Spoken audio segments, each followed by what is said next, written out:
अस्सलाम वालेकुम व्यूअर्स, बिस्मिल्लाहिर्रहमानिर्रहीम। जमात नहम के लिए मुकालमा नवीसी में से हम मुकालमा जो है वो आपके साथ शेयर कर रहे हैं। मेहमान और मेज़बान के दरमियान मुकालमा। वीडियो शुरू करने से पहले तमाम तलबा से रिक्वेस्ट है कि जिन तलबा ने अभी तक चैनल को सब्सक्राइब नहीं किया तो काइंडली याद से चैनल को सब्सक्राइब कर लें ताकि हर नई आने वाली वीडियो जो है उसका नोटिफिकेशन आप तक पहुंच सके।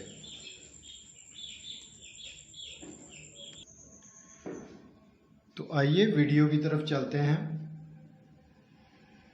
जो भी हम किसी भी मुकालमे को जब तहरीर करते हैं, लिखते हैं, तो हमें उसके कैरेक्टर जो हैं उनको जो है नाम देना पड़ता है और उसको लिखना पड़ता है करैक्टर वाइज कि ये पहले करैक्टर फ़लाँ ने बात की और फिर उसका जवाब फ़लाँ ने दिया। तो इसमें मेहमान और मेज़बान दो करैक्टर हैं।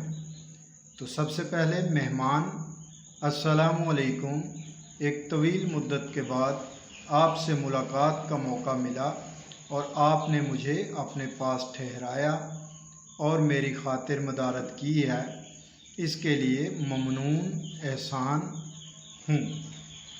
मेज़बान, वालेकुम अस्सलाम भाई, शुक्रिया।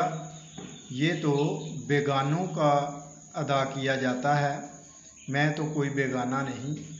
मेहमान, मैं आपका शुक्रगुज़ार भी हूँ और अल्लाह ताला की बारगाह में दुआ गो भी हूँ कि इस किए गुज़रे दौर में खलूसो वफ़ा के पासदार मौजूद हैं। मेज़बान, ये तो महज आपके जज्बात हैं जिनकी कदर मेरे दिल में है। हकीकत ये है कि मैं आपके शायाने शान कुछ भी नहीं कर सका और मुमकिन है आपको इस अकामत के दौरान में कुछ तकलीफ़ भी हुई हो। मेहमान, आपके ये जुमले तकल्लुफ़ के आइनादार हैं, जबकि खुलूस व मोहब्बत का तकल्लुफ़ का पाबंद नहीं होना चाहिए। एक शायर ने क्या खूब कहा है, तकल्लुफ़ अलामत है बेगानगी की, न डालो तकल्लुफ़ की आदत ज़्यादा। जहाँ तकल्लुफ़ आ जाए वहाँ से मोहब्बत रुखसत हो जाया करती है। हकीकत ये है कि मुझे यहाँ रहकर कोई तकलीफ़ नहीं हुई, बल्कि रूहानी तौर पर एक ऐसी मुसर्रत मिली है जिसे लफ्ज़ों में बयान नहीं किया जा सकता।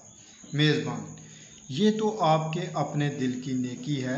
मैं तो ये चाहता हूँ कि आप कुछ दिन और मेरे यहाँ क़याम फरमाएँ ताकि दिल खोल कर बातें हो सकें।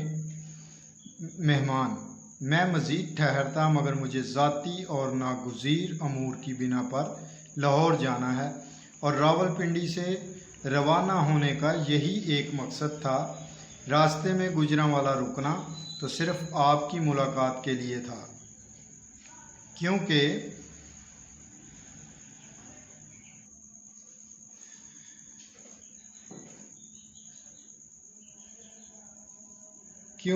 दरबार पर दस्तक दिए बगैर यहाँ से गुज़रना मेरे लिए मुश्किल था। मेज़बान, मैं आपकी मोहब्बतों के लिए इंतहाई ममनून हूँ। चूँकि आपने कुछ ज़रूरी अमूर की तरफ इशारा किया है, इसलिए मैं आपको मज़ीद रोकना मुनासिब नहीं समझता। मेहमान, तो फिर भी भाई इजाज़त दें, इंशाअल्लाह फिर किसी वक्त मुलाकात होगी। मेज़बान, रावलपिंडी वापस पहुंचकर ख़त ज़रूर लिखें क्योंकि वो भी मुलाकात ही का एक वसीला है।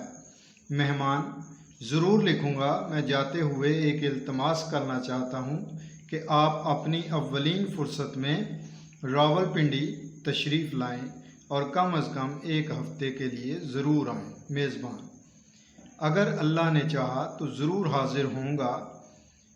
मेहमान, याद रखिएगा।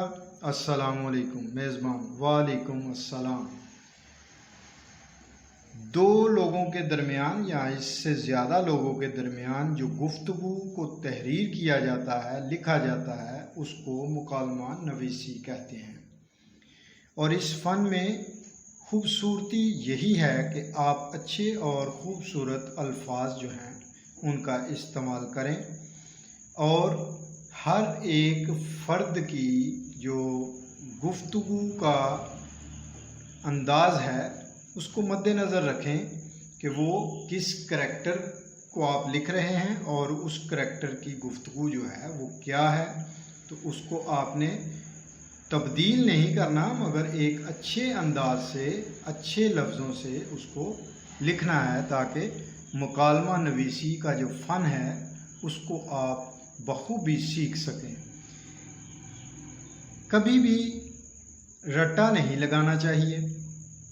किसी भी काम को करने का तरीका और सलीका सीखना चाहिए। तो मुकालमा नवीसी जो है वो बिल्कुल भी मुश्किल नहीं है। आप इसकी प्रैक्टिस कैसे कर सकते हैं कि आप घर में अपने वालिदा और वालिद की गुफ्तगू को सुनें और उसे लिखने की कोशिश करें। आप अपने भाई बहन की गुफ्तगू को सुनें और उसे लिखने की कोशिश करें, बेशक 2 जुमलों में 4 जुमलों में। तो उससे क्या होगा कि आपको ये तजर्बा हो जाएगा कि गुफ्तगू को जब तहरीर करते हैं, जब लिखते हैं तो उसका अंदाज़ क्या होना चाहिए। अपना ख्याल रखिएगा। इंशाअल्लाह ताला नेक्स्ट वीडियो में मिलेंगे। अल्लाह हाफिज़।